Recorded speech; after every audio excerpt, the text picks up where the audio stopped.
On my wedding day, the groom ran away, so I married his father instead. If I can't be your bride, I'll just be your bride.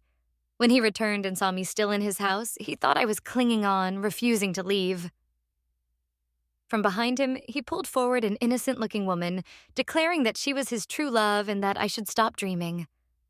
I smiled, gently grasping the hand of the man beside me. Son, daughter-in-law, won't you give your mother a greeting? After the wedding, I moved into the Westfield estate. This was Chris's personal residence, and it was my first time there. The decor was modern, minimalist, with everything in black, white, or gray. After a day filled with endless socializing, I could feel the alcohol and sweat clinging to my skin. Chris headed off to shower first, while I relaxed on the couch. I could hear the sound of the water running, and through the frosted glass of the bathroom door, I could just make out his silhouette. My cheeks flushed with embarrassment, so I quickly averted my eyes. Eventually, the water stopped, and out of habit, I glanced up as Chris emerged from the bathroom. He was wearing a robe, the collar slightly open, revealing a chiseled chest and ABS. I stared wide-eyed. I hadn't expected him to look so fit. Chris caught me looking and gave a small, amused smile. "Laurel, maybe you should take a shower too," he said, his voice deep and teasing. Snapping out of my daze, I bolted into the bathroom, my face burning as the water rushed over me. My mind replayed the way he called me by my name. How had I not noticed before how charming he was? After my shower, I realized I'd forgotten to bring my clothes into the bathroom.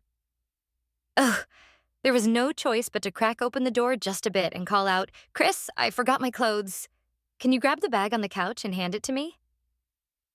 There was no response at first, and I started to wonder if he'd left the room. Just as I was about to ask again, his voice came from outside the door, a little rougher than before. Sure, I could hear him moving around, and soon he knocked on the bathroom door. "Here you go." I cracked the door just enough to extend my arm, and he handed me the clothes. "Thanks," I muttered, quickly closing the door. But as I did, I accidentally met his gaze, those deep, smoldering eyes. I blushed even harder. Oh my God, he hadn't handed me the whole bag, just the underwear. 5.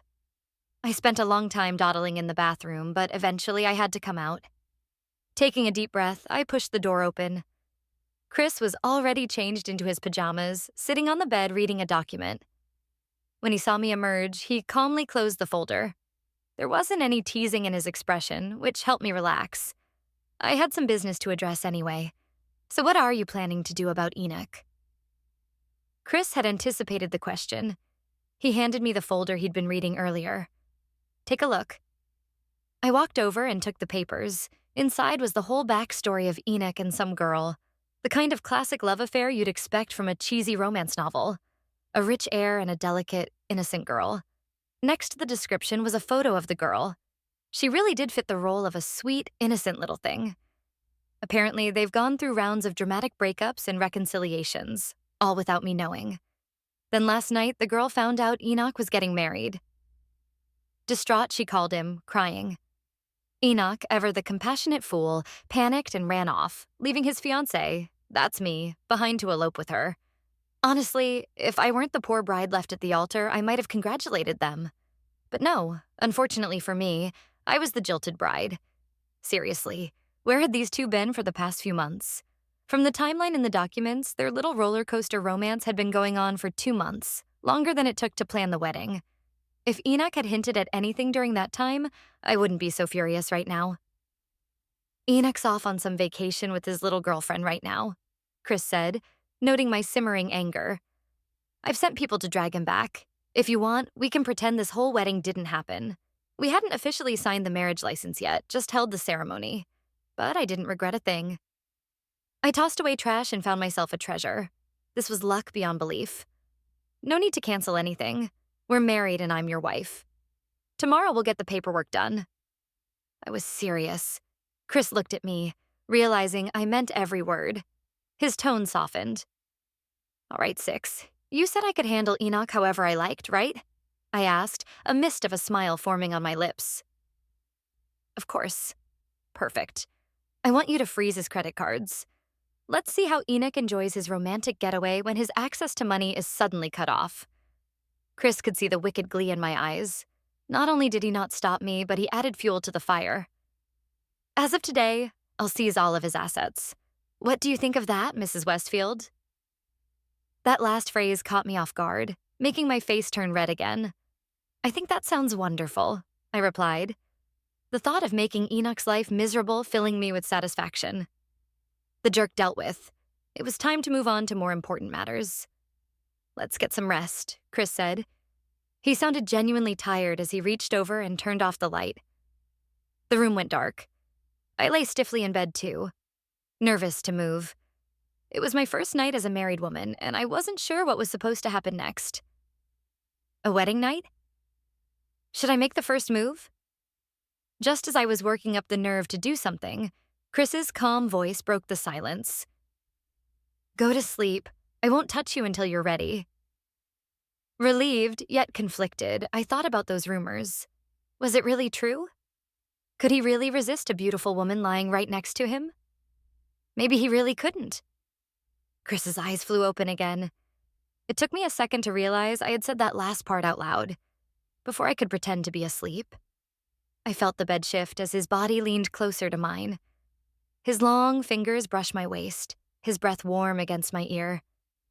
Maybe you should find out for yourself, he whispered.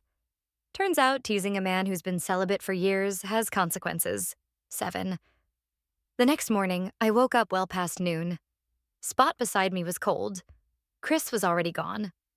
Of course, big CEOs don't have the luxury of sleeping in. My stomach growled, so I headed downstairs in search of food. To my surprise, Chris was sitting at the dining table, casually flipping through a magazine. Good morning, Mrs. Westfield. Did you sleep well today? He wasn't in his usual suit. Instead, he wore a simple white shirt, the collar slightly open, revealing faint marks from last night. My face flushed at the memory, but I wasn't about to let him have the upper hand. I slept great, Chris, I replied with a hint of defiance. His smile widened. I'm glad to hear it. It's reassuring to know you were satisfied with last night. Shameless. I couldn't match his boldness. I plopped down at the table with a ha. I'm starving. Chris chuckled softly and went to the kitchen, bringing out a simple breakfast. You've just woken up. I didn't want to make anything too heavy. The meal was modest breakfast biscuits, a couple of side dishes, and a bowl of oatmeal. I didn't care. I was so hungry. I immediately grabbed a biscuit and took a bite. My eyes widened. It was delicious. This is amazing. Who made these? Chris said nothing, just smiled. A sudden thought hit me. Wait, did you make these? Chris nodded without a hint of hesitation. As long as it pleases you, that's all that matters. Wanted to say something witty, but I couldn't deny how good the food was. Seeing me eat with such enthusiasm made Chris look pleased. All that time spent learning to cook hadn't gone to waste. After breakfast, I headed upstairs to get dressed. The decision to marry Chris had been so sudden I hadn't had a chance to prepare. There were no women's clothes at the Westfield estate, so I had to make do with what I brought from my parents' house. Chris noticed. He stepped out to make a phone call while I finished getting ready. By the time I came downstairs, he was waiting for me by the door. Let's go, Chris, I said, linking my arm through his. He chuckled softly and clasped my hand as we walked out the door. 8. With our wedding photos freshly printed, it was official. Chris and I were now husband and wife. I was still adjusting to being married, but as I looked at the pictures of us, such a striking couple, I had to admit we looked great together. My instincts had been spot on. Meanwhile, Enoch and his precious innocent girlfriend, Vivian, were off on their international getaway. But with his credit cards frozen, their fun wasn't going to last long. I couldn't wait for the moment when Enoch would return and see that I was now his stepmother. Chris was incredibly thoughtful after we got our marriage certificate. I came home to find the once empty closet filled with clothes and accessories, all the latest from high-end designers. We didn't have time for custom orders, so I hope these will do for now, he said. Many of the clothes were ones I already had. I appreciated his thoughtfulness enough to reward him with a kiss. Just as I'd expected, cutting off Enoch's funds had thrown his trip into chaos. As the heir to the Westfield fortune, he'd never bothered to carry cash, always relying on his unlimited credit cards. Vivian, who had quit her job when they started dating, still had some savings from before. Without her, Enoch wouldn't have even been able to get back home. Don't worry, Enoch, Vivian whispered. Something must have happened. Let's buy tickets and head back to New York.